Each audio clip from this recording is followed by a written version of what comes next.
Ratu Adil, di zaman Megatruh Kambuh. Megatruh adalah salah satu tembang mokopat gubahan Raden Ngabei Ronggowarsito, filosof, sastrawan, dan juga futurolog yang hidup pada zaman keemasan Mataram Islam. Tembang Megatruh memiliki kesan haru dan sekaligus getir, berasal dari kata Megat, Jawa berarti pisah, cerai, dan ruh berarti jiwa, nyawa. Konon, tembang ini merupakan spirit masyarakat Jawa pada umumnya. Ronggowarsito memang memiliki visi sangat tajam, menembus masa depan, melampaui pikiran pada zamannya.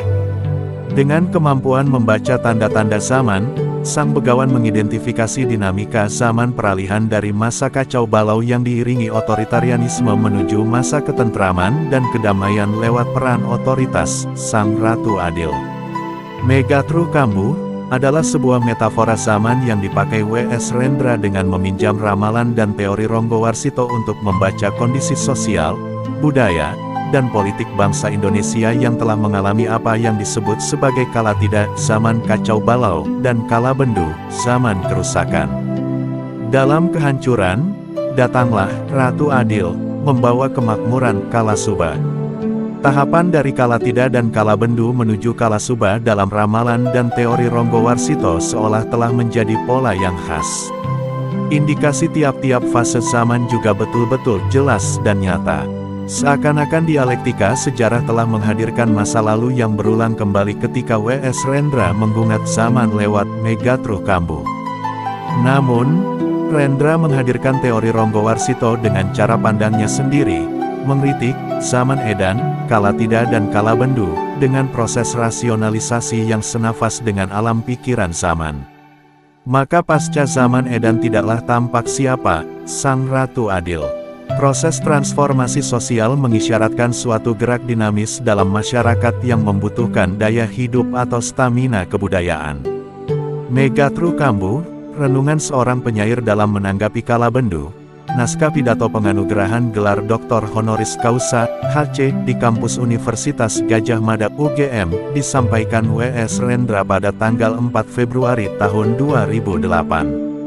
Tulisan ini mencoba untuk mengartikulasikan kembali hasil terawangan penulis ketika membaca Megatruh Kambuh, dalam konteks transformasi sosial, budaya, dan politik di Indonesia dewasa ini. Si Burung Merak, namanya Willibrordus Surendra Broto Rendra tapi lebih populer dipanggil W.S. Rendra. Lahir di Solo pada tanggal 7 November tahun 1935, W.S. Rendra mendapat julukan Si Burung Merak.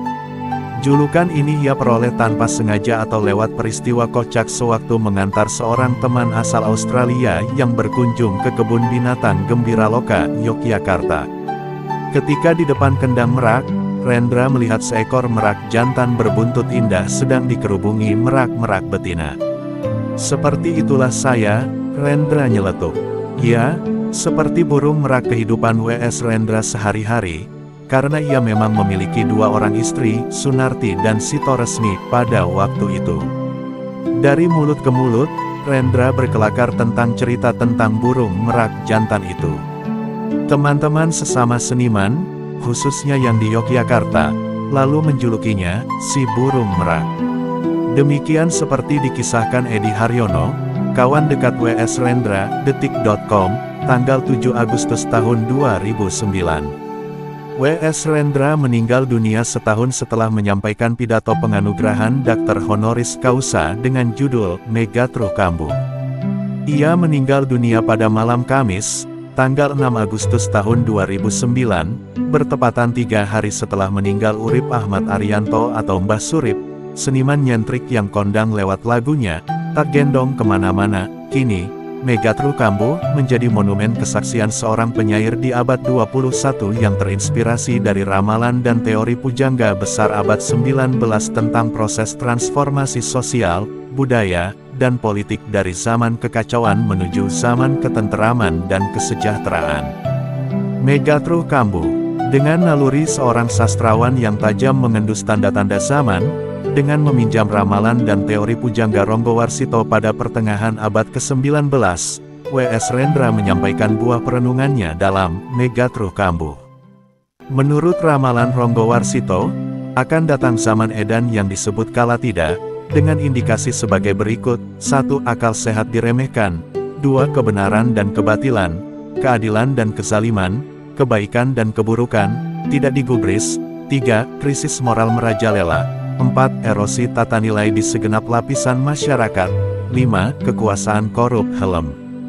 1. Kala tidak adalah zaman kacau balau chaos, yang membuka jalan menuju kohesi sosial baru.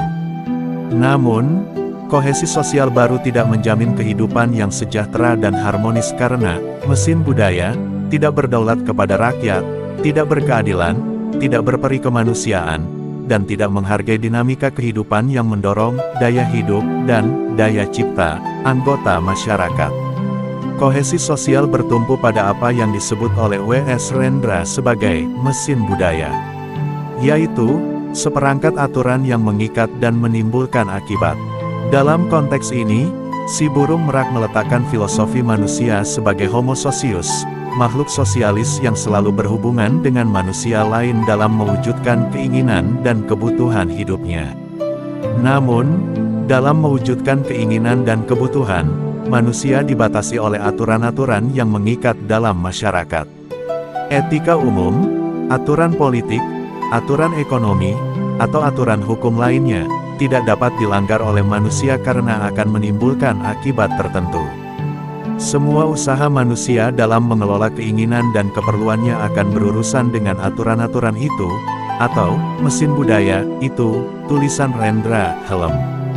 2. Dalam situasi chaos, ketika mesin budaya tidak berdaulat kepada rakyat, tidak berkeadilan, tidak berperi kemanusiaan, dan tidak mampu mendorong daya hidup dan daya cipta anggota masyarakat, maka yang terjadi adalah apa yang disebut Pujangga Ronggowarsito sebagai kalabendu, zaman kehancuran.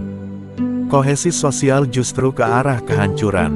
Menurut W.S. Rendra, kalabendu memang sangat mantap stabilitasnya, tetapi instrumen stabilitas adalah penindasan daulat penguasa. Indikasinya sangat nyata: 1. Ketidakadilan didewakan. 2. Ulama-ulama mengkhianati kitab suci. 3. Kekuasaan tak boleh dikritik. 4. Korupsi dilindungi negara. 5. Kemewahan dipamerkan kepada rakyat jelata. 6. Penjahat dipahlawankan, tapi orang jujur malah ditertawakan. Helm. 1.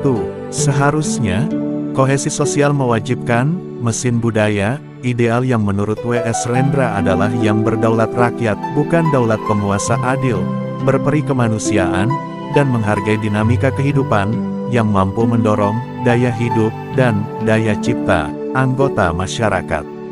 Setelah fase kala tidak dan kala bendu datanglah kala suba, yaitu zaman kesejahteraan dan kemakmuran.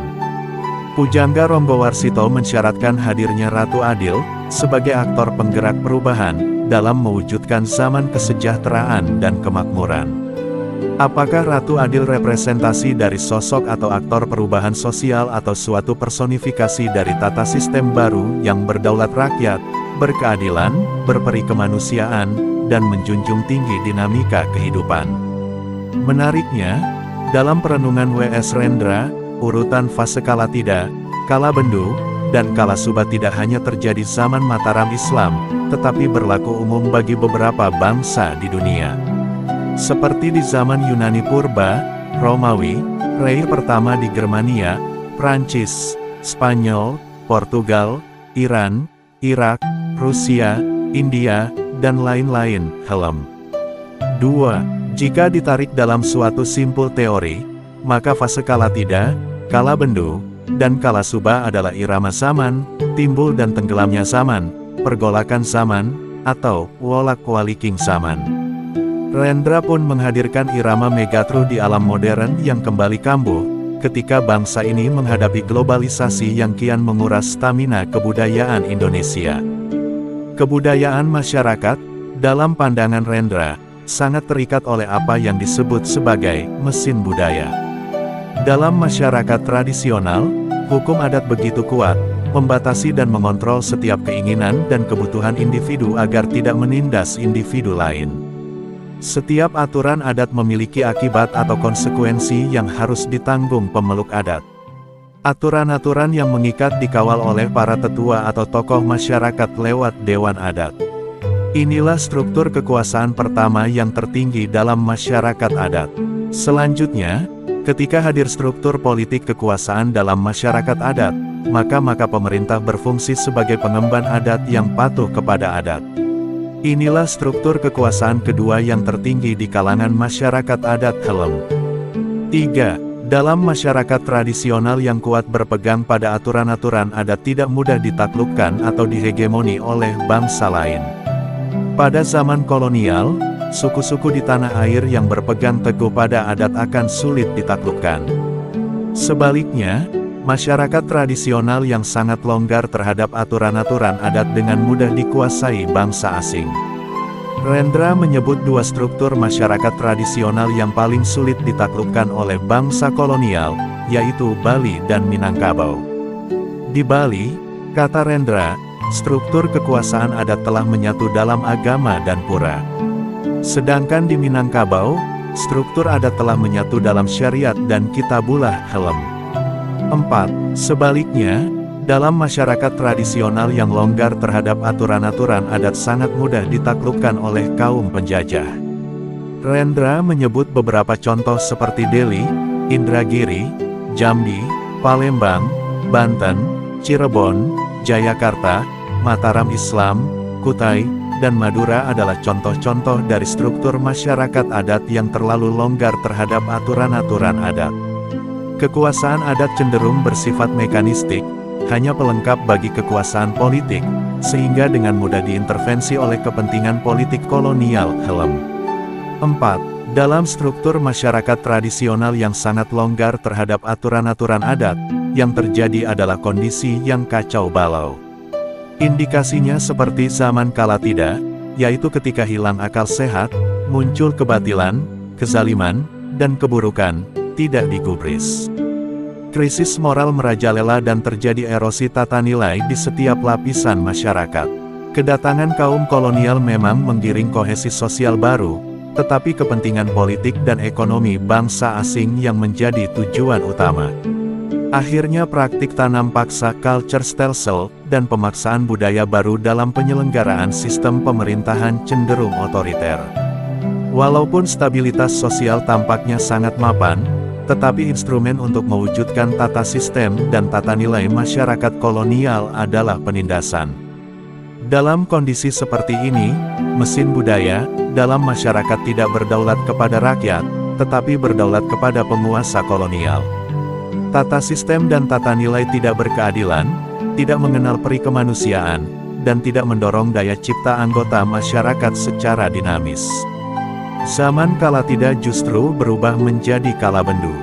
Menurut W.S. Rendra, Kalatida dan Kalabendu adalah zaman edan yang mematikan daya cipta dan daya gerak setiap anggota masyarakat. Setelah zaman edan datanglah Kalasuba, yaitu zaman kesejahteraan dan kemakmuran. Kemerdekaan bangsa Indonesia adalah pintu gerbang menuju kesejahteraan dan kemakmuran. Apakah para tokoh penggerak kemerdekaan atau dua pahlawan proklamator Indonesia disebut sebagai representasi Ratu Adil? Dalam tilikan Rendra, Ratu Adil bukanlah figure. Ratu Adil, di mata si burung merak adalah personifikasi dari aturan-aturan yang mengikat dalam masyarakat, yaitu etika umum, aturan politik, aturan ekonomi, aturan hukum, yang tidak boleh dilanggar oleh manusia agar kehidupan masyarakat sejahtera dan harmonis.